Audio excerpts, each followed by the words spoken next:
আল্লাহ শুধু হালাল খেতে বলেন নাই, হালালান তাইয়্যিবা, হালাল খাও, পবিত্র জিনিস খাও।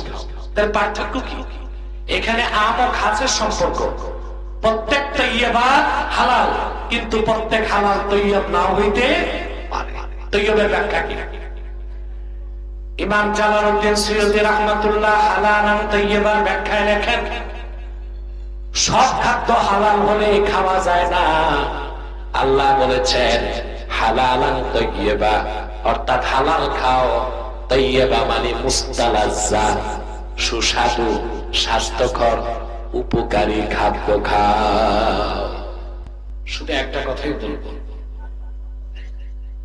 আল্লাহ তাআলা আপনাদেরকে সুযোগ দিয়েছেন রুহানি খোরাক গ্রহণ করতে, ঠিক না?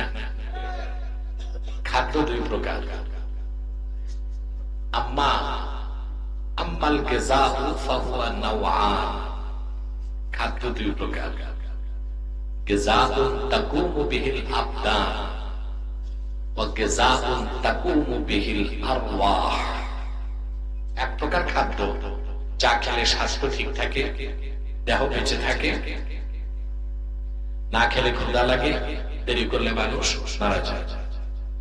আরেক প্রকার খাদ্য যা গ্রহণ করলে রূহটা শক্তিশালী হয়। সুবহানাল্লাহ। কয় প্রকার খাদ্য? আল্লাহ রাব্বুল আলামিন মানুষের দেহটা তৈরি করেছেন মাটি থেকে, সেজন্য দেহের সমস্ত খাদ্য আসে মাটি থেকে। চাল ডাল গম, শাক সবজি, ফল ফলাদি সব আসে মাটি থেকে। কিন্তু রূহটা এসেছে আসমান থেকে, রূহের খোরাকটাও এসেছে লওহে মাহফুজ থেকে। আল্লাহ সুযোগ দিয়েছেন আপনারা কোরআন কারীম থেকে রুহানি খোরাক গ্রহণ করার সুযোগ পেয়েছেন, আলহামদুলিল্লাহ।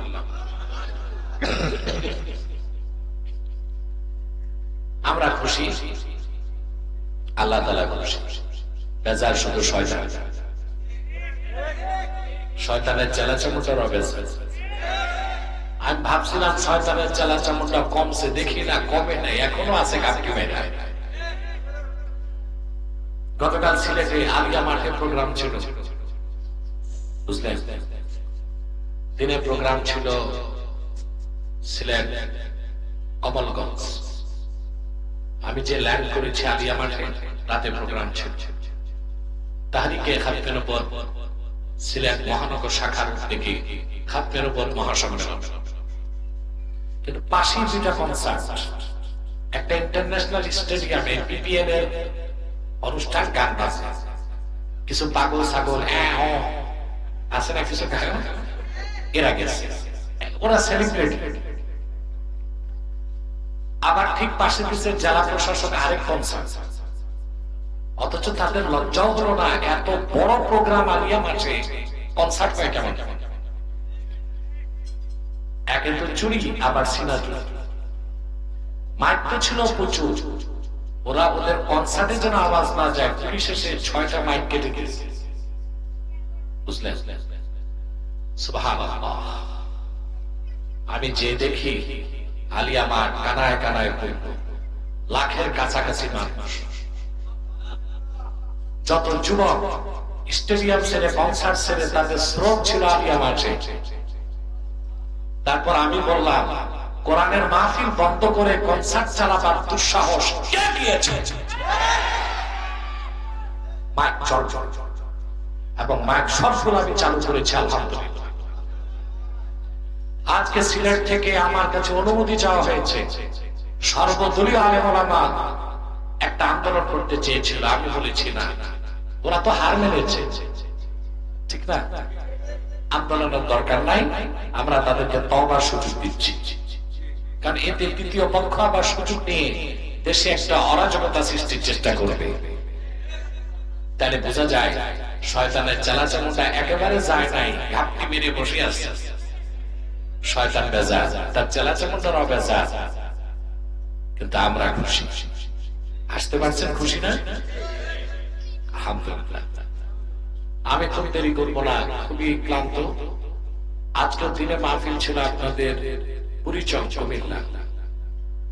এবং অসুস্থতায় ভুগছি, বড় কোনো অসুস্থতা না, জ্বর এসে গেছে, ক্লান্ত, ওয়াজ তো বহু শুনছেন, আমি কিছু নসিহত করি, দোয়া করে দিবেন। সেই লক্ষ্যে আমি সূরা বাকারা থেকে 168 এবং 169 দুইটা আয়াত তেলাওয়াত করেছি। আপনাদের ইহকালীন কল্যাণ, পরকালীন মুক্তির লক্ষ্যে নির্ভরযোগ্য মুফাসসির এবং মুহাদ্দিসগণের দৃষ্টিকোণ থেকে কিছু কথা আমি আপনাদের সামনে তুলে ধরার চেষ্টা করব ইনশাআল্লাহ। আসুন আমরা মূল আলোচনায় প্রবেশ করছি। আমার সঙ্গে আপনারা করুন, যেন প্রতিটি বাক্যের, প্রতিটি শব্দের, প্রতিটি অক্ষরের নূর আল্লাহ তাআলা আমাদের সিনায় বিকশিত করে দেন। পারবেন না পড়তে? আউযু বিল্লাহি মিনাশ শাইতানির রাজীম। বিসমিল্লাহির রাহমানির রাহিম। ইয়া আইয়ুহান নাসু কুলু মিম্মা ফিল আরদি হালালান طيبا ولا تتبعوا خطوات الشيطان إنه لكم عدو মুবিন। আল্লাহ তাআলা বলেন, হে মানব জাতি, কুলু মিম্মা ফিল আরদি হালালান তাইয়্যিবা, এই ভূপৃষ্ঠে যা কিছু হালাল আর পবিত্র সেটাই খাদ্য হিসেবে গ্রহণ করো। সুবহানাল্লাহ। ওয়ালা তাত্তাবিউ খুতুওয়াতিশ শায়তান, শয়তানের পদাঙ্ক অনুসরণ করো না।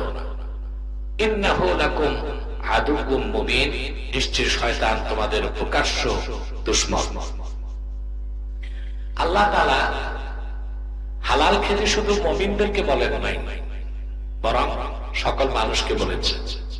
ঈমান থাক না থাক, সামগ্রিকভাবে মানব জাতিকে আল্লাহ তাআলা হালাল খেতে বলেছেন। সুবহানাল্লাহ। কেন? আমরা তো জানি ঈমান আনার আগ পর্যন্ত কোন নেক আমল গ্রহণযোগ্য হবে না। সেজন্য কোরআন কারীমে যত হুকুম আল্লাহ করছেন ইবাদতের ব্যাপারে মুমিনদেরকে করছেন। কাদেরকে? আর যাদের ঈমান নাই তাদের কোন ইবাদত, ঈমান ছাড়া ইবাদত কবুল হবে? আল্লাহ রাব্বুল আলামিন বলেন, ومن يبتغي غير الإسلام دينا فلن يقبل منه وهو في الآخرة من الخاسرين। আর যে ব্যক্তি মুহাম্মদ সাল্লাল্লাহু আলাইহি ওয়াসাল্লামের দ্বীনকে গ্রহণ করবে না, শরীয়তকে গ্রহণ করবে না, ঈমান আনবে না, তার নামাজ, তার রোজা, কোন একটা নেক আমল আল্লাহর কাছে গৃহীত হবে না। সবকিছুর আগে কি কথা বলেন? ঈমান। এই জন্য সব হুকুম আল্লাহ করছেন ঈমানদারদেরকে। নামাজ পড়ো বলেছেন ঈমানদারদেরকে, রোজা রাখো, ইয়া আইয়ুহাল্লাযীনা আমানু কুতিবা আলাইকুমুস সিয়াম, হে মুমিনগণ তোমাদের উপর রোজাকে ফরজ করা হয়েছে। হজ, যাকাত সব হচ্ছে হুকুম কাদেরকে? মুমিনদেরকে। কিন্তু হালাল খাওয়ার ব্যাপারটা আল্লাহ ভিন্নভাবে বললেন, মানব জাতিকে বললেন, ইয়া আইয়ুহান নাস কুলু মিম্মা ফিল আরদি হালালান তাইয়্যিবা, হে মানব জাতি তোমরা হালাল খাও, পবিত্র জিনিস খাও। বলেন সুবহানাল্লাহ। আজকে আমাদের সমাজে সবচেয়ে বড় সংকট হালাল খাওয়ার লোকের সংখ্যা কম। ঘরে ঘরে সুদ আর ঘুষ, চুরির টাকা, চাঁদাবাজির টাকা, লুটপাটের টাকা, ঋণ খেলাপির টাকা। কথা বলেন? এই জন্য আমরা নামাজ পড়ি, নামাজ কবুল হয় না। হজ করি, হজ কবুল হয় না। দোয়া করি, চোখের পানিতে মুখ ভাসায় দেই, দোয়া কবুল হয় না। অথচ আল্লাহ বলেছেন যে 5 ওয়াক্ত নামাজ পড়বে, নামাজ তার গুনাহ থেকে বাঁচাবে। কিন্তু আমরা দেখি 40 বছর যে নামাজ পড়তেছে সে আবার সুদও খাচ্ছে, ঘুষও খাচ্ছে, মানুষের তা লুটে পুটে খাচ্ছে। কথা কথা কথা তো বোঝা যাচ্ছে তার নামাজ আদায় হচ্ছে, কবুল। যে 5 ওয়াক্ত নামাজ পড়বে, নামাজ যদি কবুল হয়, সে কি গুনাহ কাজ করতে পারে? সে ফেরেশতা হয়ে যাবে না, গুনাহ হবে কিন্তু নিয়মিত না। নিয়মিত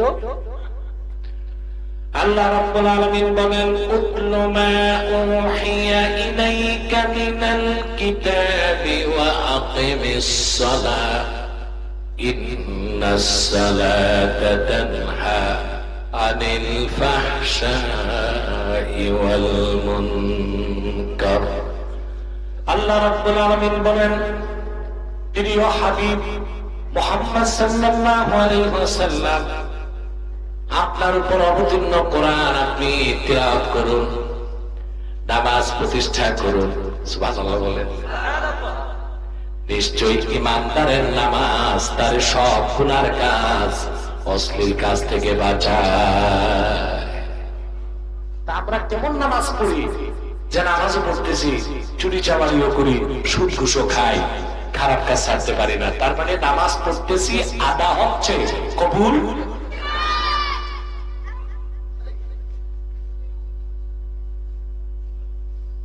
ডান পাশে কারা একটু দেখো,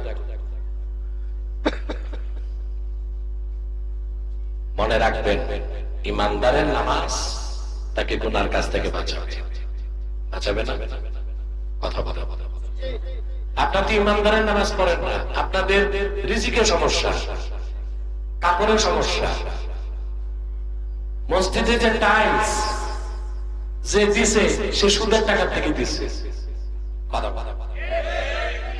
এজন্য নামাজ আদায় হচ্ছে, কবুল। আর নামাজে আপনাদের মনোযোগ তো থাকে না। এক বক্তার মুখে শুনলাম, নোয়াখালী গেছে, ওখানে যাওয়ার পর শোনে ঈশান নামাজের পর 2 দল মুসল্লি মারামারি লাগছে। সমস্যা ইমাম সাহেব। একদল বলতেছে ইমাম সাহেব 3 রাকাত নামাজ পড়াইছে এশা, আরেক দল বলতেছে 4 রাকাত। কথা বুঝতেছেন? ঘটনা মারামারি চলে গেছে। এক মুদি দোকানদার বলতেছে, ভাই আল্লাহর কসম নামাজ তো 3 রাকাতই হয়েছে। সব চুপ হয়ে গেছে। 3 রাকাত হয়েছে, তুমি কসম করে বললা, ব্যাপারটা কি? বলে আমার হিসাব মিলে নাই। আমার হিসাব?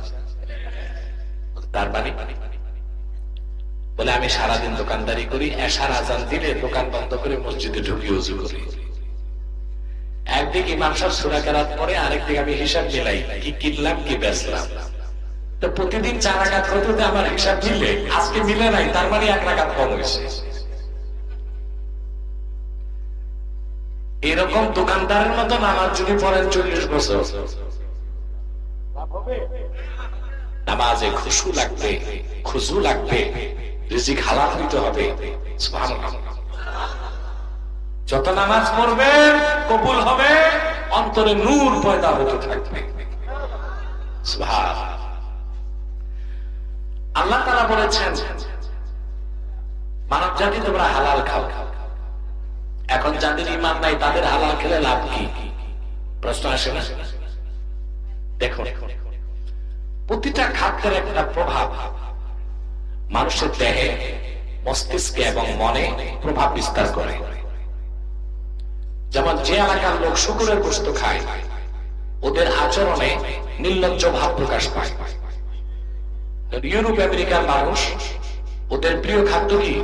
অমুসলিমদের শুকরের গোশত। এই জন্য ওরা নির্লজ্জ। এত নির্লজ্জ, বাবার সামনে মেয়ে ল্যাংটা হইতে পারে, দেখেন না? কথা বলা। বোনের সামনে ভাই ল্যাংটা হতে পারে, কারণ শুকর প্রাণীটাই নির্লজ্জ। শুকর ছাড়া যত প্রাণী আছে সব ফ্যামিলি স্ট্রাকচার রক্ষা করে। অর্থাৎ সেখানে একটা পুরুষ থাকে, একটা নির্ধারিত মা থাকে, বুঝেন নাই? তাদের মধ্যে ফিজিক্যাল রিলেশন হয়। শুধু শুকর ভিন্ন, এর কোন নাই, এর কোন নিয়ম, যার সাথে তার সাথে ফিজিক্যাল রিলেশন করে, নির্লজ্জ চরিত্রের প্রাণী হচ্ছে নিকৃষ্ট হারাম খাদ্য শুকর। এটা যারা খায় ওদের আচরণে নির্লজ্জ ভাব ফুটে ওঠে।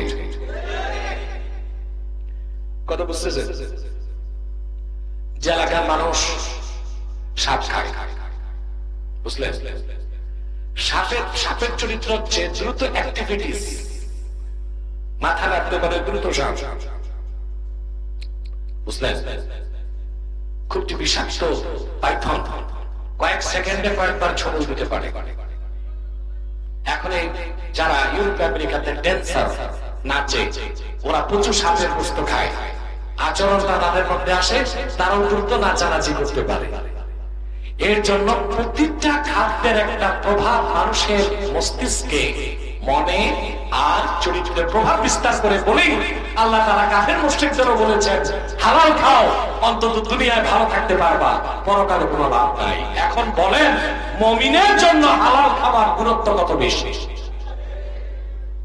আর কি বুঝতে পারলাম?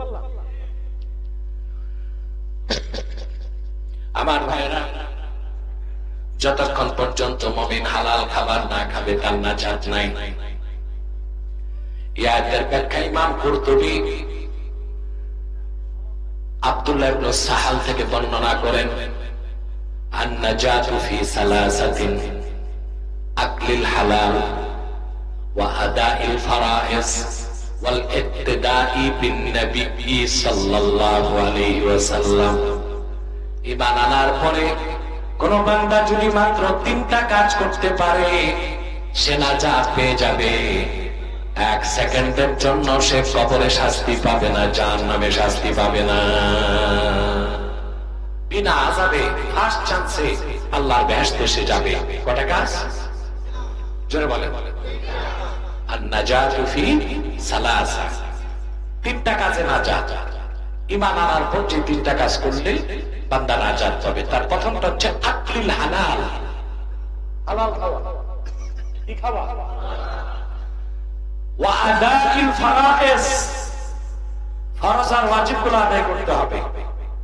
ওয়াল ইক্তিদাই বিন নবী সাল্লাল্লাহু আলাইহি ওয়াসাল্লাম, আর আল্লাহর হাবিব নূর নবীজি মুহাম্মদ সাল্লাল্লাহু আলাইহি ওয়াসাল্লামের সুন্নতের আনুগত্য অনুসরণ করতে হবে জীবনের সকল ক্ষেত্রে। এই তিনটা নীতি যে বাস্তবায়ন করবে 100% নিশ্চয়তা আছে ওই বান্দা নাজাত পাবে। ঈমান আনার পর নাজাতের জন্য প্রথম কাজ কি?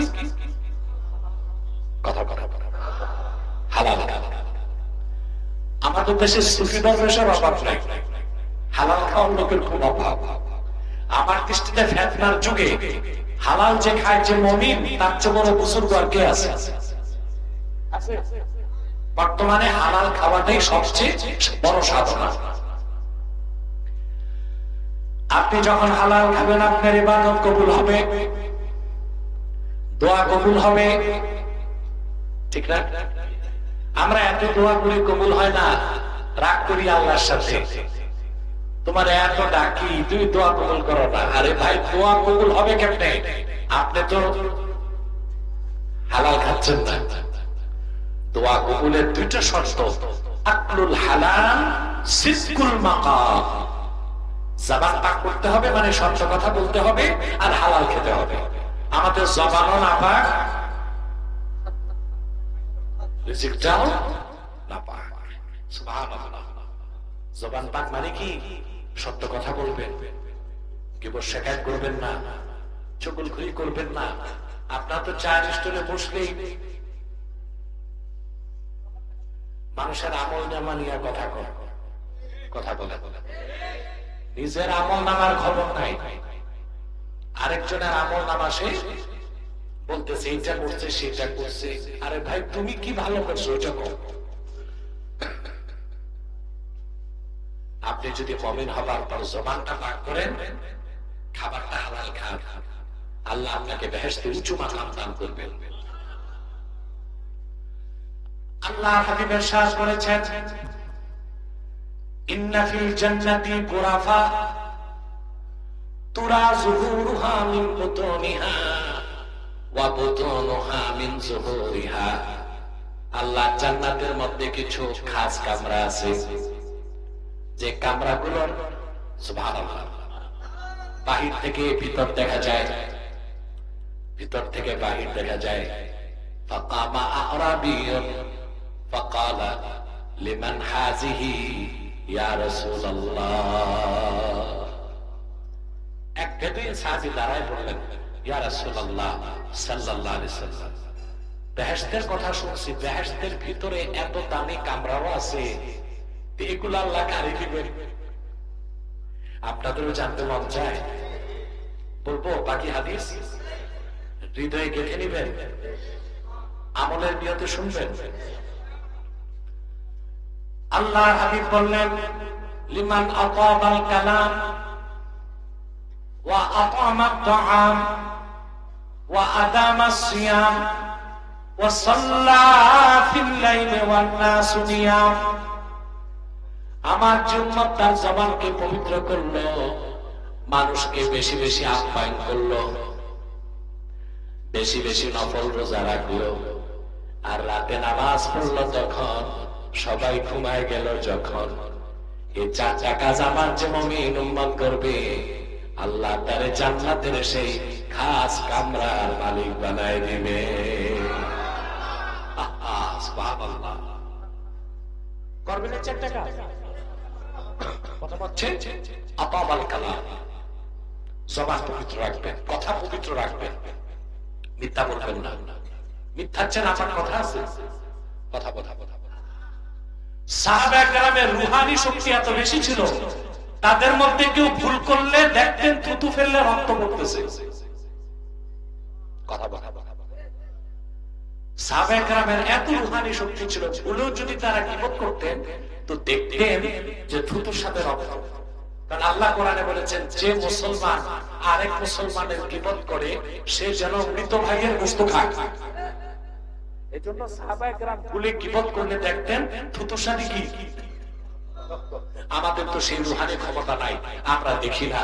গীবত করার সাথে সাথে, মিথ্যা বলার সাথে সাথে আপনার জবান নাপাক। ওই নাপাক জবান দিয়া তাসবিহ পড়লে কি কাজ হবে, জিকির করলে কি কাজ হবে? অতএব আকলুল হালাল সিদকুল মাকাল, কথা বলতে হবে সত্য, রিজিক হতে হবে হালাল। সুবহানাল্লাহ। তারপর ইবাদত যদি কম হয়, আল্লাহ সব মাফ করে নাজাত দিয়ে দিবেন। সাদ ইবনে আবি ওয়াক্কাস রাদিয়াল্লাহু তাআলা আনহু বলেন, ইবনে কাসির তার তাফসীরে বর্ণনা করেন, এক সাহাবী আল্লাহর হাবিবের কাছে এসে বললেন, ইয়া রাসূলুল্লাহ সাল্লাল্লাহু আলাইহি ওয়াসাল্লাম, উদউল্লাহ লি আইয়াজালানি মুস্তাজাবাদ দাওয়া। আয় আল্লাহর রাসূল, আমার জন্য দোয়া করে দেন যেন আল্লাহ রাব্বুল আলামিন আমারে মুস্তাজাবুদ দাওয়াত বানায় দেন। মুস্তাজাবুদ দাওয়াত বলা হয় তাকে যে মুমিন আল্লাহর কাছে হাত তুললে আল্লাহ তার দোয়া কবুল করেন, খালি হাত ফেরত দেন না। সুবহানাল্লাহ। সাহাবী এমন এক দোয়া চাইছেন যে দোয়া কবুল হলে আর কিছু লাগে না। উদউল্লাহ লি আইয়াজআলানি মুস্তাজাবাদ দাওয়া। সুবহানাল্লাহ। আল্লাহর হাবিব কি আমল দিলেন সাহাবীকে, বলবো? মনে রাখবেন, কান খোলেন। এই কান খুলতে বলি না, মনের কান। আল্লাহর হাবিব সাহাবীকে একটা আমল দিলেন, আতিব মাতআমান ফাতাকুন মুস্তাজাবাদ দাওয়া। সাহাবী, তুমি তোমার রিজিকটারে পবিত্র করো, হালাল রিজিক গ্রহণ করো, আল্লাহর হুকুমে তুমি মুস্তাজাবুদ দাওয়াত হয়ে যাবা। সুবহানাল্লাহ। যতক্ষণ পর্যন্ত আপনি হালাল খাবেন না, আপনার ইবাদত কবুল হতে পারে না। হালাল খাইবেন, ইবাদত কবুল হবে। হালাল খেলে দোয়া কবুল হবে। আপনার তো প্রচুর লোক আছেন, কিন্তু কথা বলেন না কেন? আমাকে তো সাপোর্ট দিতে হবে না? আমি ভাববো আপনারা ঘুমায় আছেন। ঘুমাচ্ছেন? কে কে দেখি, কে কে ঘুমান, একটু হাত। ইন্না লিল্লাহ এরকম আনকনসাস মানুষরা আমি কি ওয়াজ শোনাবো? মনোযোগ দেন, একটু শোনেন কথাগুলো। আর অল্প সময়, একেবারে 11:30 বেজে গেছে, আর 10-15 মিনিট কষ্ট দিব ইনশাআল্লাহ। ঠিক আছে? কষ্ট হবে না তো? আল্লাহর হাবিব সাহাবীকে বললেন, তুমি তোমার রিজিককে পবিত্র করো, তুমি মুস্তাজাবুদ দাওয়াত হয়ে যাবে। মুসলমান, আপনার ইবাদত কবুল হয় না, দোয়া কবুল হয় না, আপনার খাদ্যে সুদ আছে, ঘুষ আছে, হারাম আছে। এক লোকমা হারাম খাদ্য পেটে গেলে 40 দিন দোয়া কবুল হয় না।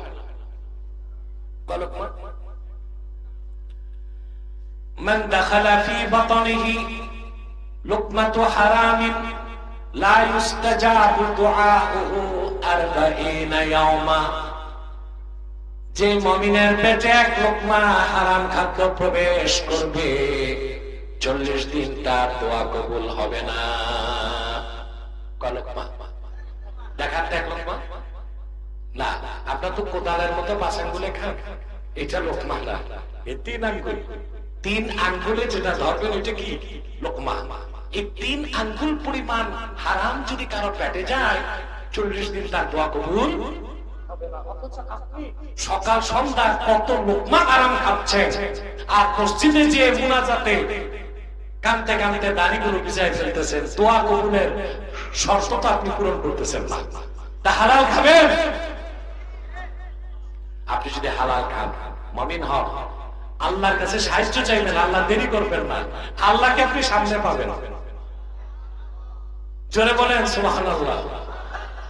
এটা আমার কথা না, সহিহ বুখারীর হাদিস। আল্লাহর হাবিব সাল্লাল্লাহু আলাইহি ওয়াসাল্লাম ওনার আপন চাচাতো ভাই আব্দুল্লাহ বিন আব্বাসকে একদিন পিছনে বসালেন। রাসূল কারীম সাল্লাল্লাহু আলাইহি ওয়াসাল্লাম কোথাও যাচ্ছিলেন, গাধার উপর সওয়ার হয়ে পিছনে বসালেন আব্দুল্লাহ বিন আব্বাসকে। উনি ছোট, কম বয়সের সাহাবী ছিলেন, বুঝলেন? আল্লাহর হাবিব সাল্লাল্লাহু আলাইহি ওয়াসাল্লাম যখন দুনিয়া থেকে বিদায় নিয়েছেন, তখন আব্দুল্লাহ বিন আব্বাসের বয়স ছিল 14 কি 15, বারে ঘর নেই। আল্লাহর হাবিব আব্দুল্লাহ বিন আব্বাসকে বললেন, ইহফাজিল্লাহ ইয়াহফাজকা তাজিদহু তুজাহাক। আব্দুল্লাহ, তুমি আল্লাহর হক হেফাজত করো, আল্লাহ তোমার হেফাজত করবেন। বিপদের সময় তুমি আল্লাহকে সামনে পাবা। সুবহানাল্লাহ। ইহফাজিল্লাহ ইয়াহফাজকা তাজিদহু তুজাহাক। এটা বুখারীর মতন, তিরমিজির মতনে এসেছে তাজিদহু আমামাক। তুমি আল্লাহর হককে হেফাজত করো, আল্লাহর হুকুমগুলো মানো, তাহলে আল্লাহ তোমার হেফাজত করবে। বিপদের সময় তুমি আল্লাহকে যখন ডাকবা, আল্লাহকে সামনে পাবা। সুবহানাল্লাহ করবেন না মুসলমান? রাসূল কারীম সাল্লাল্লাহু আলাইহি ওয়াসাল্লামের জলিলুল কদর সাহাবী ছিলেন যায়েদ রাদিয়াল্লাহু তাআলা। নাম শুনছেন? আরে ভাই, আবু বকর সিদ্দিকের নাম কোরআন শরীফে নাই, যায়েদের নাম আছে। সুবহানাল্লাহ। আবু বকর সিদ্দিক রাদিয়াল্লাহু তাআলা শ্রেষ্ঠ সাহাবী, ওনার নাম সরাসরি কোরআনে আসে না, কিন্তু হযরত যায়েদের নাম এসেছে। সুবহানাল্লাহ।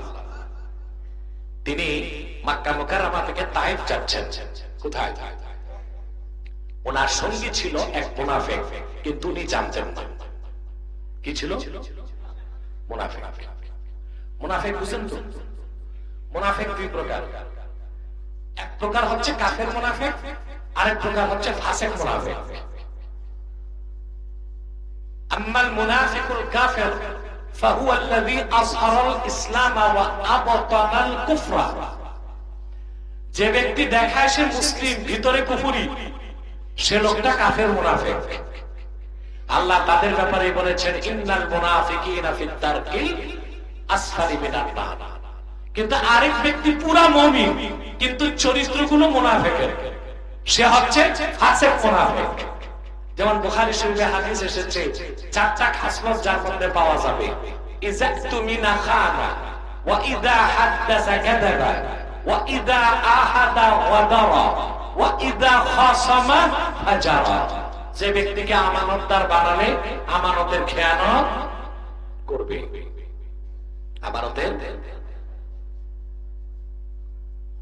আমানতদার বানালে খেয়ানত করে, কথা বললে মিথ্যা বলে, ওয়াদা করলে বরখেলাফ করে, যখন বাকবিতণ্ডা করে তো গালিগালাজ করে। রাসূল কারীম সাল্লাল্লাহু আলাইহি ওয়াসাল্লাম ইরশাদ করেছেন, এই চারটা খাসলতের একটাও যদি কারোর মধ্যে পাওয়া যায়,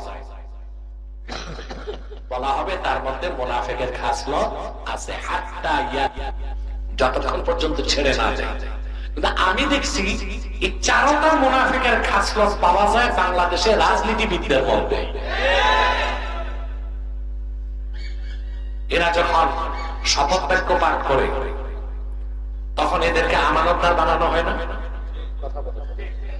যে রাষ্ট্রের সম্পদ তারা নষ্ট করে, আমানতের খেয়ানত করে না। যারাই ক্ষমতায় যায় তারাই তো দুর্নীতি করে। দুর্নীতি ঢাকতে তো সচিবালয়ে মন্ত্রণালয়ে আগুন লাগাই দিয়েছে, সব ফাইল জ্বলে ভস্ম হয়ে গেছে। শুনছেন গতকাল যে সচিবালয়ে আগুন লাগছে, তো সচিবালয়ের মতো এত ওয়েল প্রোটেক্টেড জোন, এত কঠিন নিরাপত্তা যেখানে, ওখানে আগুন লাগিয়েছে কেউ কি যায়? কোন সচিব বিড়ি খাইছিল? কথা বলে আগুন লাগছে কেমন? এটা হচ্ছে প্রি-প্ল্যান্ড, প্রি-অ্যারেঞ্জড, সুপরিকল্পিত ভাবে। যারা আগে দুর্নীতি করছে, দুর্নীতির ফাইলগুলো তারাই তাদের এজেন্টের মাধ্যমে আগুন লাগাই দিয়েছে, যেন দুর্নীতি থেকে বেঁচে যেতে পারে না। দেশবাসী মাফ করবে না, কোন দুর্নীতিবাজকে বাংলাদেশে জায়গা দেওয়া হবে না। এরা আমানতের খেয়ানত করে, করে না? কথা বলে, রাষ্ট্রের সম্পদ তছরুফ করে না, যখন কথা বলে মিথ্যা বলে। এমপিরা আপনাদের কাছে ভাষণ দিতে এসে কি বলে? ভাই সব, আমি তো বাল বাচ্চা সংসার সব বাদ দিয়েছি, আপনার পিছন জনসেবা করে, পেট সেবা করে।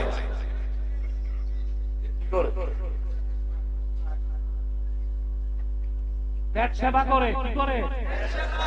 পেট সেবা করে। তো কথা মিথ্যা বলে না?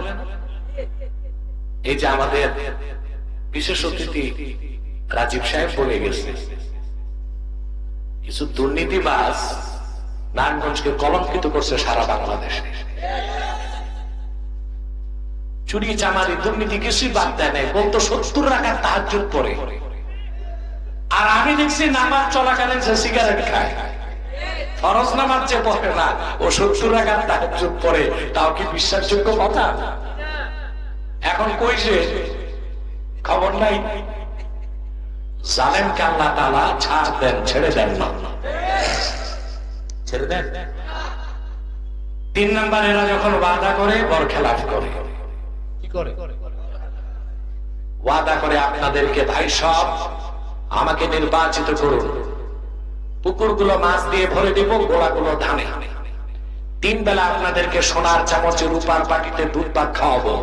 পাস করার পর দেখা যায় সাইজানিও নাই, সব নিজেই খায়। কি করে? ওয়াদা ভঙ্গ করে। 4 নাম্বার, ওয়াইদা খাসামা ফাজারা, বাকবিতণ্ডা যখন করে, অশ্লীল গালিগালাজ করে। আপনারা দেখছেন সংসদে এক এমপি আরেক এমপির 14 গোষ্ঠীকে উদ্ধার করে। মুনাফিকের 4টা বৈশিষ্ট্য পাওয়া যায়, সব রাজনীতিবিদ না, অধিকাংশ রাজনীতিবিদের মধ্যে, ঠিক কিনা বলেন? সেজন্য বাংলাদেশের কোন পরিবর্তন হচ্ছে না। যেদিন রাষ্ট্র পরিচালনায় ইমানদার, আল্লাহওয়ালা, নামাজি, হালাল খোরদেরকে বেশি পাঠাতে পারবেন, সেদিন বাংলাদেশ পরিবর্তন হবে। এর আগে একবার স্বাধীন করছেন, 3 বার হয়েছে স্বাধীন।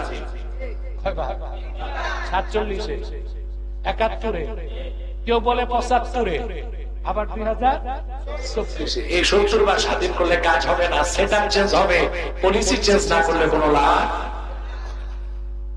তো মুনাফিক কয় প্রকার? কাফের মুনাফিক, ফাসিক মুনাফিক। যায়েদ রাদিয়াল্লাহু তাআলা আনহুর সাথে যে সফর সঙ্গী ছিল, সে ছিল কাফের মুনাফিক।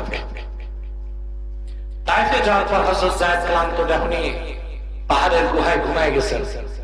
সেই সুযোগে মুনাফিকটা ওনার হাত পা বেঁধে ফেলছে।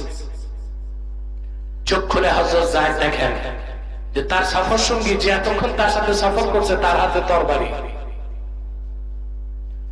তিনি বললেন, ভাই তুমি না আমার সফর সঙ্গী, তা আমারে হত্যা করতে চাও কেন? বলে, তোমরা যে মুনাফিক বলো না, আমি ওই মুনাফিক।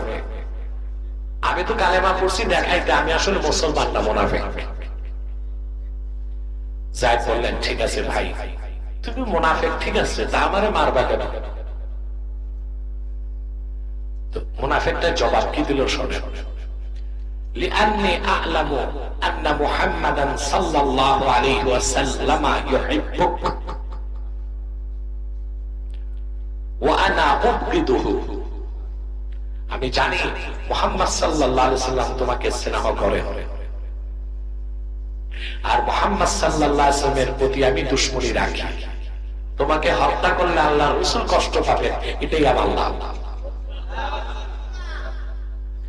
হযরত যায়েদ দেখলেন সাহায্যের আর কেউ নাই, মৃত্যু তার নিশ্চিত।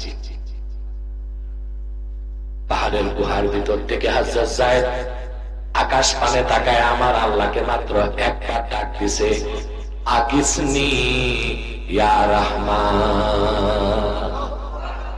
ও রহমান, তুমি ছাড়া আমারে সাহায্য করার কেউ নাই, তুমি আমারে সাহায্য করো।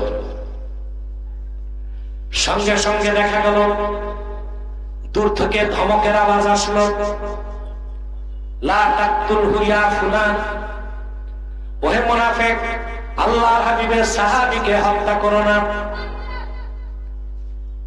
মুনাফিকের হাত কাঁপতে লাগলো, ধমকটা কে দিল? আবার যখন সুস্থত হলো দ্বিতীয় ধমক, আবার সুস্থত হলো দ্বিতীয় ধমক। তরবারি নিয়ে সে বাইরে গেল, কে আমারে ধমক দেয়? মুনাফিক যে দেখলো পাহাড়ের গুহার বাইরে একটি ঘোড়ার মধ্যে একজন সওয়ারি বসে আছেন, শরীরে তার সবুজ জুব্বা, মাথায় সাদা পাগড়ি, হাতে তরবারি। বাম হাতে লোকটি মুনাফিকের গর্দান ধরে ডান হাতে তার কল্লা ছিন্ন করে দিল। ভিতরে যে হযরত যায়েদের হাত পায়ের বাঁধন খুলে দেবার পর যায়েদ দাঁড়ায় গেলেন, বললেন, ভাই তুমি কে? লোকটি যায়েদের কপালে চুমা দিয়া বলল, যায়েদ, আমি আল্লাহর ফেরেশতা জিবরিল আমিন। যায়েদ, তুমি যখন আল্লাহকে ডাক দিয়ে বলেছ আগিসনি ইয়া রহমান, হে রহমান তুমি সাহায্য করো, আমি ছিলাম সিদরাতুল মুনতাহায়। আল্লাহ আমাকে নির্দেশ করলেন, আদ্রিক আব্দি রে জিবরিল, আমার হাবিবের সাহাবী যায়েদ বিপদে আছে, জলদি তারে সাহায্য করো, বাঁচাও। আমি ভাবলাম সিদরাতুল মুনতাহা থেকে তায়েফের মাটিতে আসতে আসতে তোমাকে হত্যা করে ফেলা হবে। প্রথম ধমক দিয়েছি তখন আমি ছিলাম সিদরাতুল মুনতাহায়, দ্বিতীয় ধমক দিয়েছি তখন আমি ছিলাম প্রথম আকাশে, তৃতীয় ধমক যখন দিলাম আমি তখন তায়েফের মাটিতে। মুসলমান আমার, আল্লাহর হাবিবের প্রত্যেক সাহাবী, ওনাদের কোনো তুলনা নাই, ওনারা সবাই ছিলেন মুস্তাজাবুদ দাওয়াত। আমরা যদি আল্লাহর হাবিব নবীজি মুহাম্মদ সাল্লাল্লাহু আলাইহি সাল্লামের আশিক উম্মত হিসেবে ঈমানটা ঠিক করে হালাল খেতে পারি, আমার আল্লাহকে যতবার ডাকবো আমার আল্লাহ ততবার জবাব দিবে। শর্ত হচ্ছে হালাল কি খেতে হবে। সেজন্য আল্লাহ বলেছেন, কুলু মিম্মা ফিল আরদি হালালান তাইয়্যিবা, ভূপৃষ্ঠে যা কিছু হালাল আর পবিত্র সেটা খাও। এখন একটা তাত্ত্বিক ব্যাখ্যা বলবো, মনোযোগ আছে? খুব তাত্ত্বিক ব্যাখ্যা। আল্লাহ শুধু হালাল খেতে বলেন নাই, হালালান তাইয়্যিবা, হালাল খাও, পবিত্র জিনিস খাও। তার পার্থক্য কি? এখানে আম ও খাসের সম্পর্ক। প্রত্যেক তাইয়্যিবা হালাল, কিন্তু প্রত্যেক হালাল তাইয়্যিব না হইতে পারে। তাইয়্যিবের ব্যাখ্যা কি?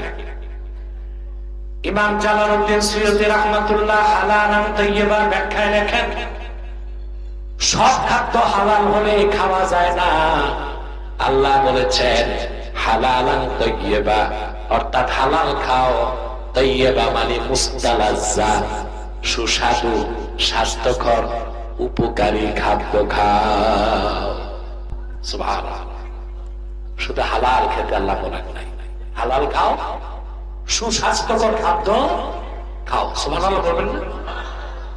এখন কথা বন্ধ করো।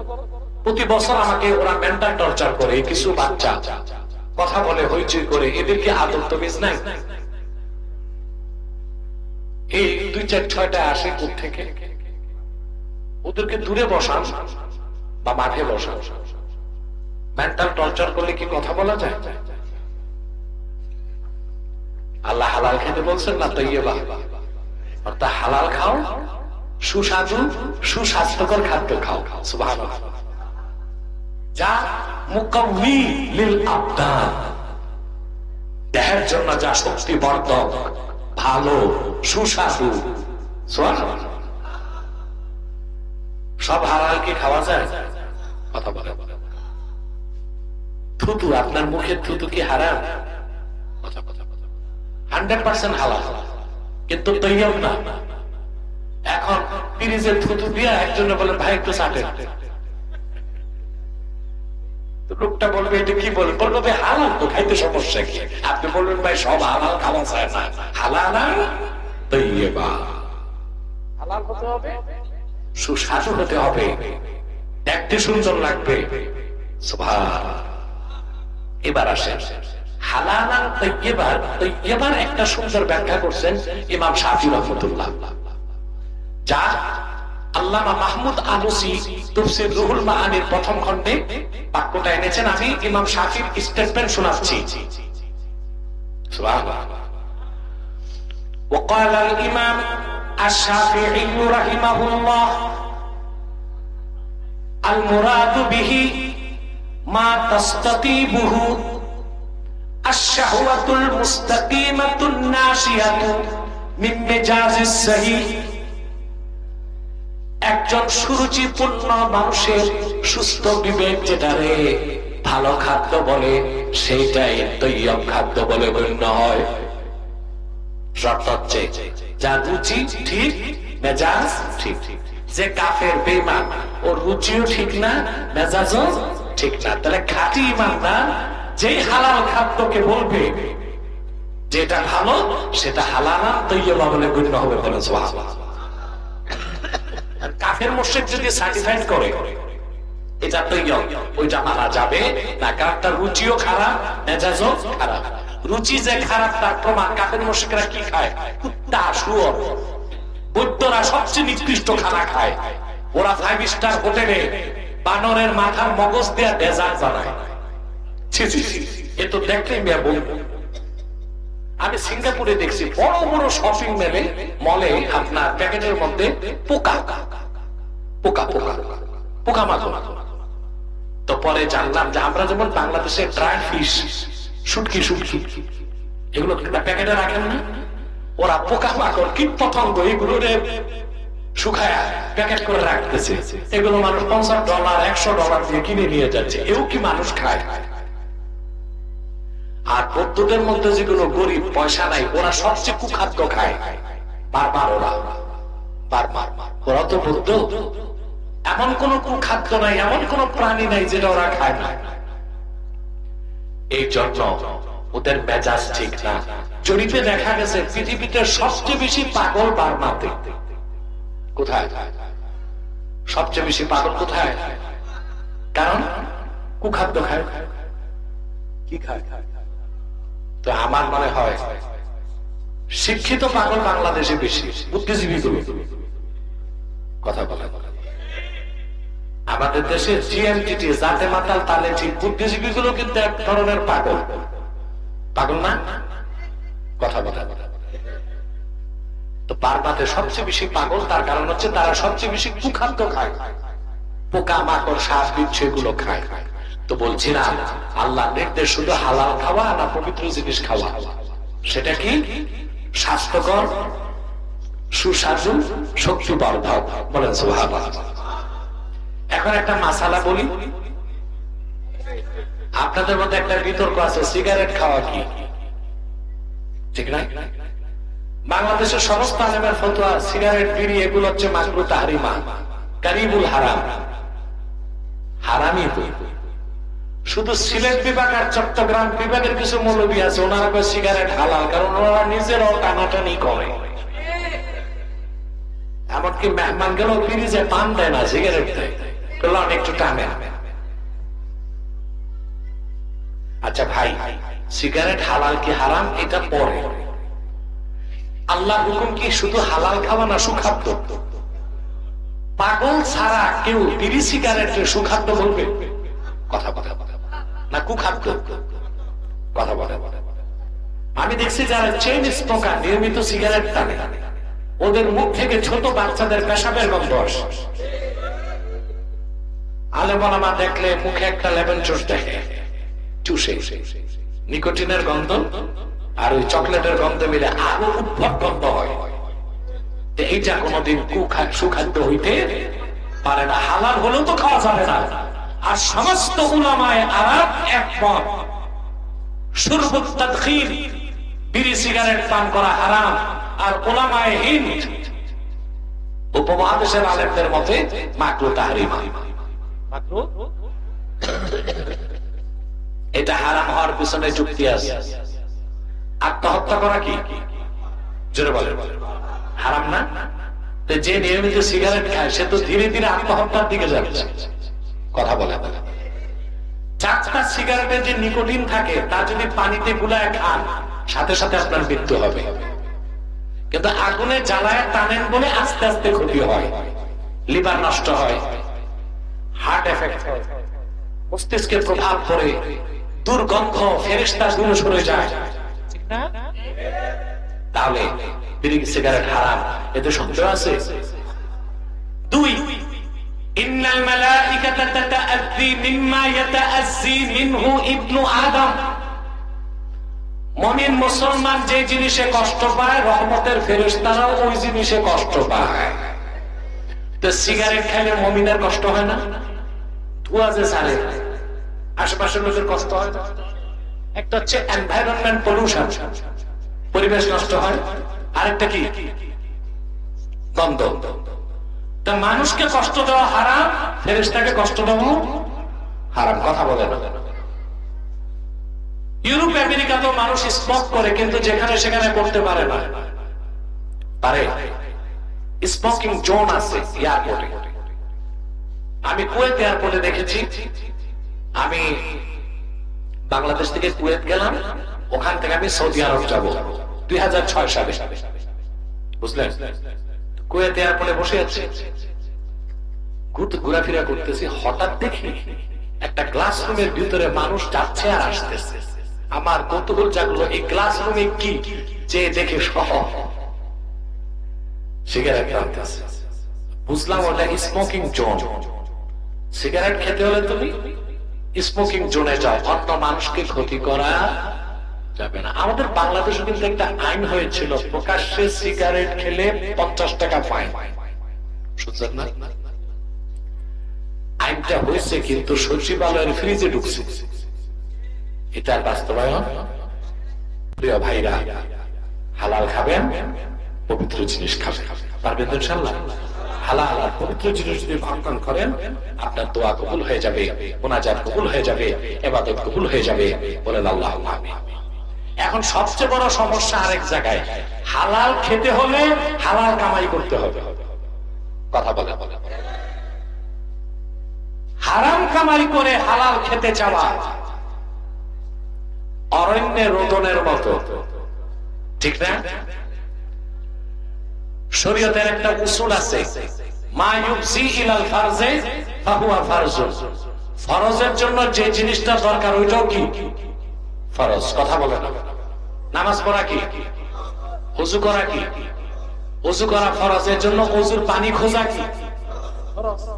ওযুর পানি খোঁজা কি?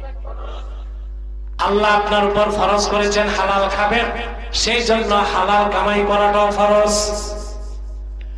কত বড় ফরজ আল্লাহর হাবিব ইরশাদ করেছেন, কাসবুল হালালি ফারিদাতুন বা'দাল ফারিদা আই মাকতুবা। নামাজ ফরজের পরে বান্দার উপর সবচেয়ে বড় ফরজ হচ্ছে হালাল কামাই করা। যে হালাল কামাই করবে না কোনদিন সে হালাল খেতে পারে না। পারে দেখেন আল্লাহ কি নির্দেশ করছেন। আল্লাহ বলেছেন জুমার দিন যখন আযান দেওয়া হয় ফাসআউ ইলা যিকরিল্লাহি ওয়া যারুল বাই, ব্যবসা বাণিজ্য বন্ধ করে আল্লাহর জিকিরে যাও। এই জন্য হানাফি সমস্ত ফুকাহা একমত, জুমার দিন আযানের পর কেনা বেচা ভাই এ ফাসেদ, বাতিল না ভাই এ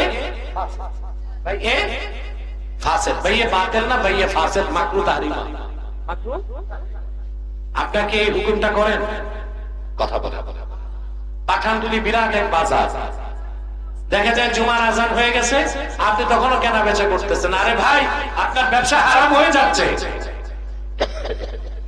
আযানের সাথে সাথে দোকানে ঝাঁপ লাগাই দিতে হবে, মসজিদ যেতে হবে, ঠিক না? এরপর আল্লাহ বলে দিয়েছেন ফাইদা কুদিয়াতিস সালাতু ফান্তাশিরু ফিল আরদি ওয়াবতাগু মিন ফাদলিল্লাহ। নামাজ যখন হয়ে যায় জমিনে ছড়ায় পড়ো আল্লাহ প্রদত্ত রিজিক তালাশ করার জন্য। জুমার নামাজ ফরজ, আবার জুমার পর আল্লাহ রিজিক তালাশ করার জন্য হুকুম করে দিলেন। এই জন্য কাসবুল হালালি ফরিদাতুন বাদাল ফরিদা, নামাজ ফরজের পর সবচেয়ে বড় ফরজ কি? কথা বলে হালাল কামাই। এখন আপনি হালাল কামাই করার চারটা তরিকা। একটা হচ্ছে জিহাদে যাওয়া, গনিমতের মাল পাওয়া, এটা সর্বশ্রেষ্ঠ হালাল। হালালান তাইয়্যিবা রিজকান কারীমা। আর যুদ্ধে যদি যাইতে না পারেন হালাল কামাই করা আরো দুইটা তরিকা, চাকরি করা, ব্যবসা করা। কথা বলে না। 4 নাম্বার আরেকটা হালাল পথে কামাই আছে, ওটা হচ্ছে ভিক্ষা করা। কি করা? কথা বলে বুঝেন নাই? জিহাদের ময়দানে যাবেন, গনিমতের মাল পাবেন, এটা সর্বশ্রেষ্ঠ হালাল পুঁজি। 2 নাম্বার হচ্ছে হয় চাকরি করবেন নয় ব্যবসা করবেন। 3টার একটাও করবেন না, হালাল খাইবেন সম্ভব না, ভিক্ষা করতে হবে। ভিক্ষার টাকাটা নিকৃষ্ট হলেও হালাল। এখন কি ভিক্ষা করবেন না চাকরি করবেন, ব্যবসা করবেন? কথা বলেন না। চাকরি ব্যবসা করবেন না, হালাল কামাই করবেন। হারামের মধ্যে সবচেয়ে নিকৃষ্ট হচ্ছে সুদ। কি আজ ঘরে ঘরে সুদ চলতেছে। আকলু দিরহামিন মিনার রিবা আশাদ্দু মিন 33 জানিয়া। 1 দিরহাম সুদ কামাই করা 33 বার জানা করার চেয়ে বড় গুনাহ।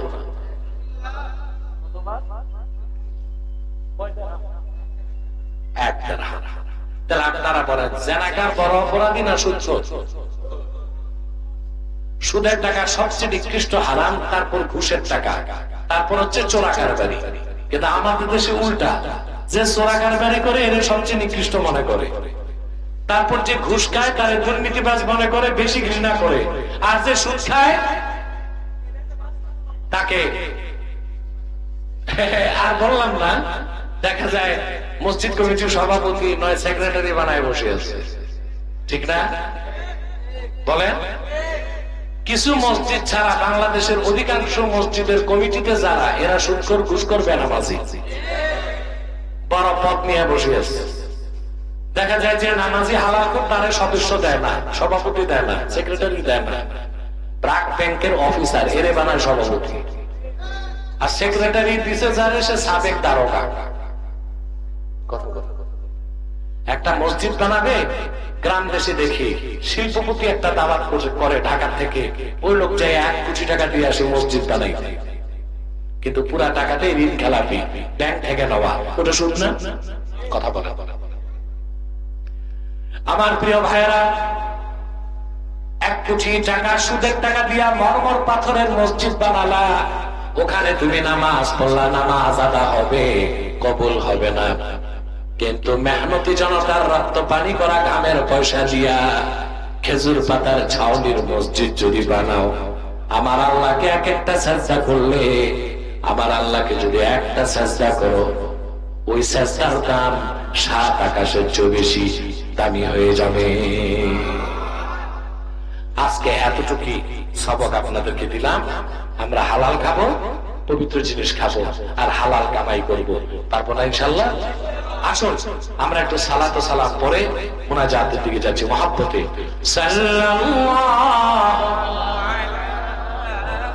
মুহাম্মদ মুস্তাফা সাল্লাল্লাহু আলাইহি ওয়াসাল্লামের নূরের শহর মদিনাতুল মুনাওয়ারা জিয়ারতের জন্য তাদের কপালটা খুলে দাও। আল্লাহ তাআলা হৃদয়ের গভীর থেকে দোয়া করি, আল্লাহ তোমার আখিরি নবী নূর নবীজি আমার মুহাম্মদ মুস্তাফা সাল্লাল্লাহু আলাইহি ওয়াসাল্লামের নূরের চেহারা মুবারক স্বপ্ন একবার দেখি গো আল্লাহ। আলাইহি ওয়াসাল্লামের নূরের চেহারা মুবারক স্বপ্নে দেখার সৌভাগ্য লাভ করেছে আল্লাহ। জীবনে বারবার দেখার জন্য তাদের কপালটা তুমি জানো।